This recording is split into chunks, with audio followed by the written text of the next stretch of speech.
Okay, hello folks. This is some updates to the work we did, largely looking at the features which we've already described and trying to relate those features in a general and classify them in a general fashion. We also noted that this type of analysis, when producing sort of generic or typical applications, is valuable for benchmarks. Because when you're doing benchmarking or trying to understand how particular software or hardware performs, you sort of want a typical application or a complete set of applications. Now, to know whether your applications are typical or complete, you better have taxonomy and a classification, and then you don't get 10 similar applications and ignore some key features which are only present in other applications. So we have a brief discussion of benchmarking here, um, and other sort of ways of classifying big data applications. There was a famous massive data analysis report which introduced the computational giants.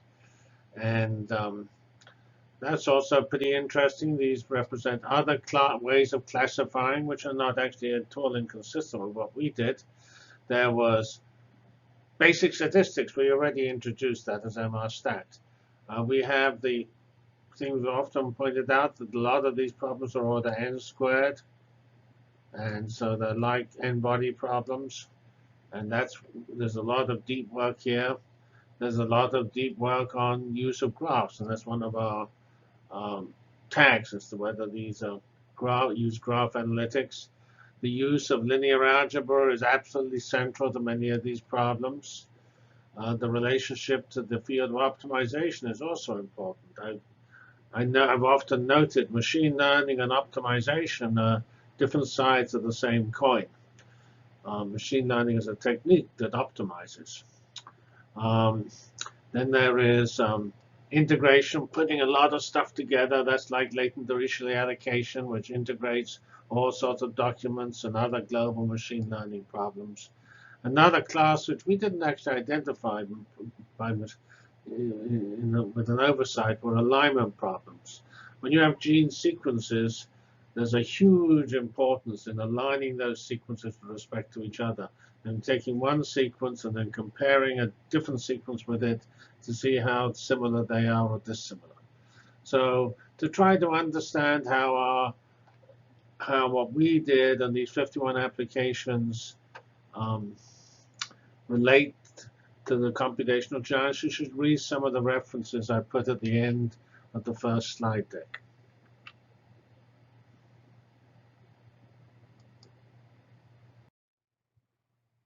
Okay, now we come to a very famous set of benchmarks, classic high-performance computing benchmark called the NAS parallel benchmark, NAS for NASA.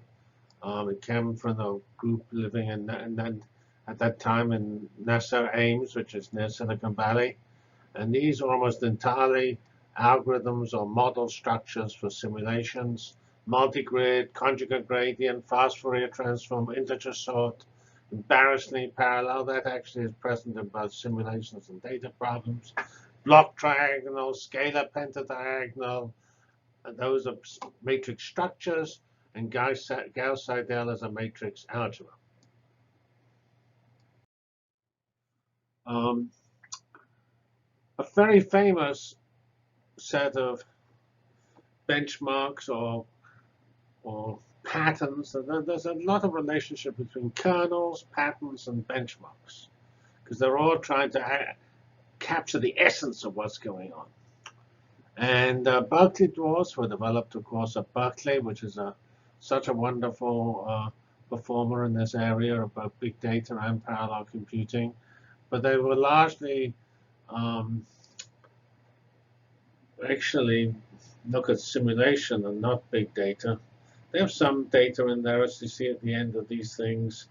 The first six are um, actually very well thought through, but really capture the essence of simulation methods. These are all classic different ways of doing simulations. Here we have a data thing, MapReduce. Combinatorial is searching everything. That's one approach to optimization, guaranteed to take a long time. I notice here that MapReduce is a programming model. Linear algebra is a piece of mathematics. So these are a slightly mixed concept, but that's actually reasonable. You can't actually, we have different dimensions into what we're studying. And so depending on whether we look at this axis or that axis, we're going to get a different pattern. All right, so we have graphs here, graph traversal. That was also in the computational giants. Dynamic programming is a classical algorithm.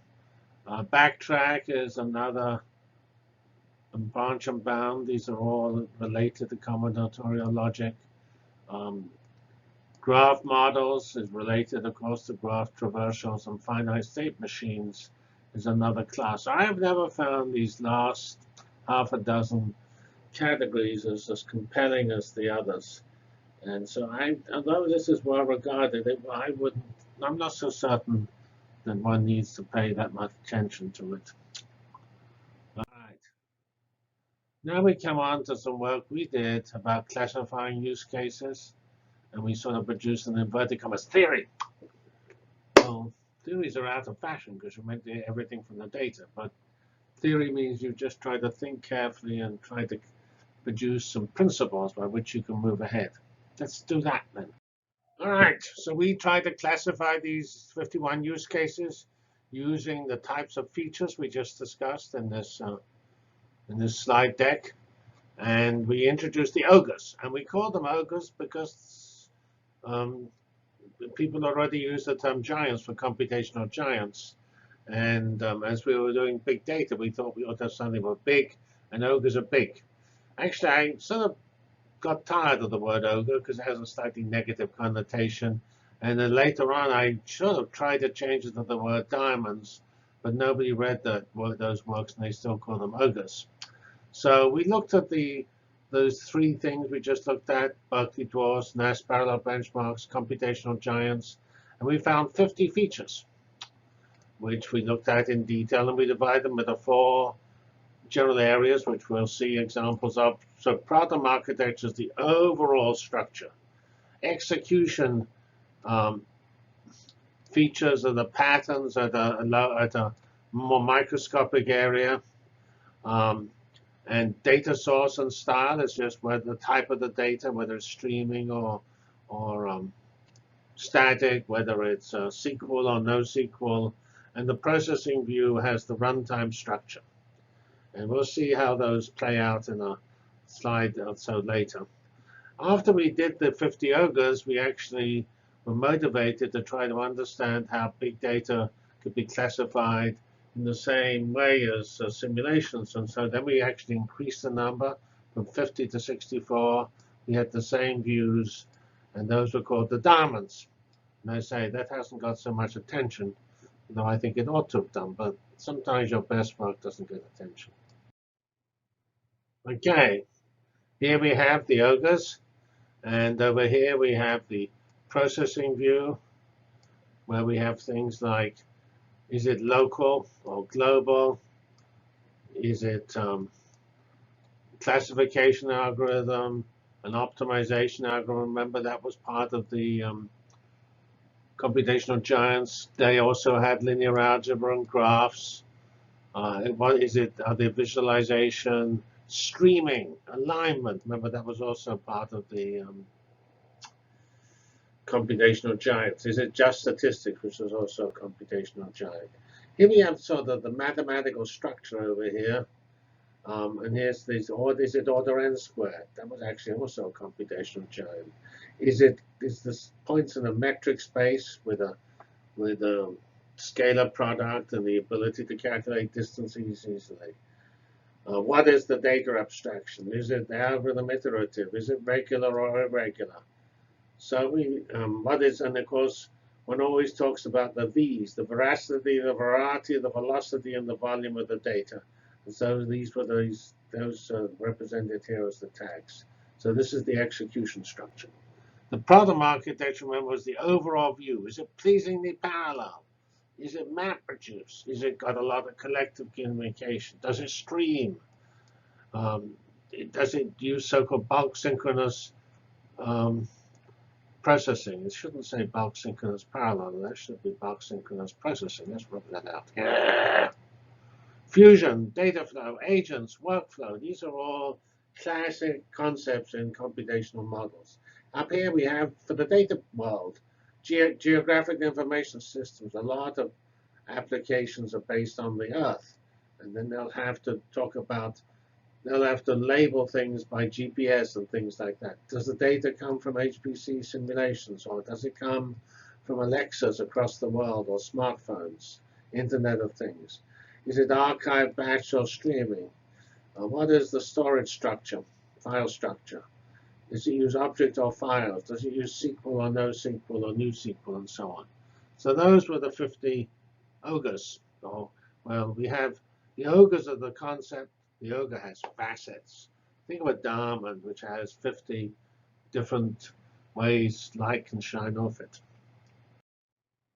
Now, these are the 64. I won't go through them again.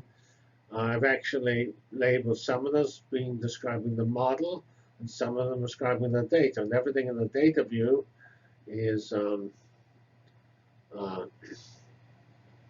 obviously describes the data. And in this processing view, it's largely the model. And if we go to the execution structure, that is actually a mixture of model and data, as is the problem architecture. That's so though it's nearly all the overall structure of the data in the model. So different views have a different weighting in the model versus data way of looking at things.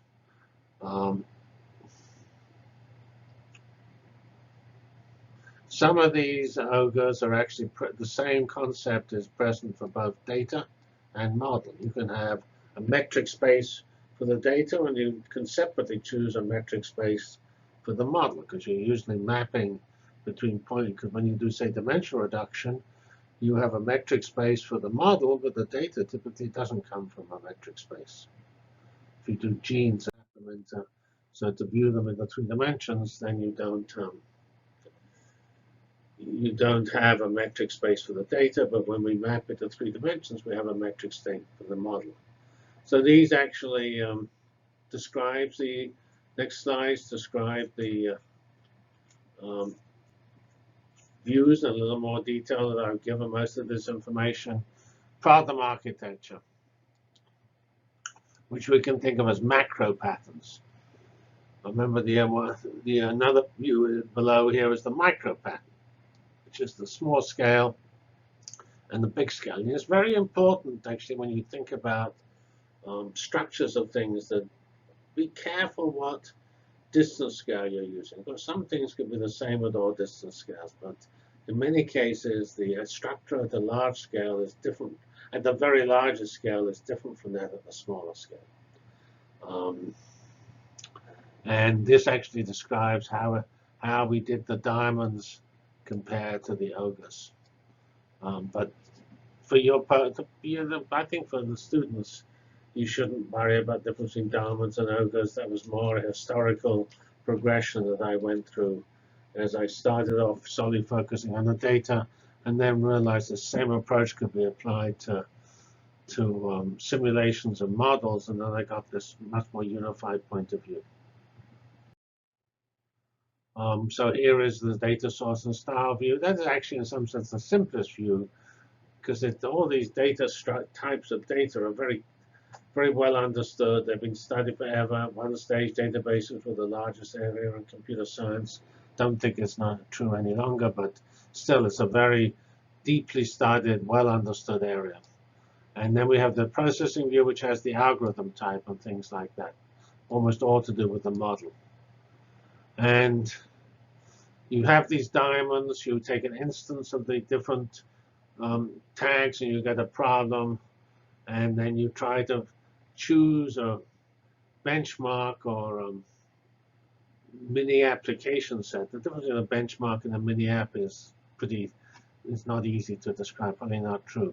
And also you could imagine atomic diamonds. These are simple programs, like a single machine learning program, or you could have a big program with 5 different machine learning programs linked together.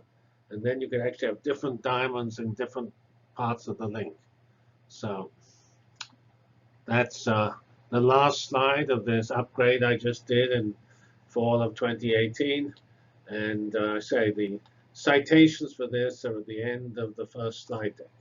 Thank you very much. That's the end. I'm signing off here today. Thank you.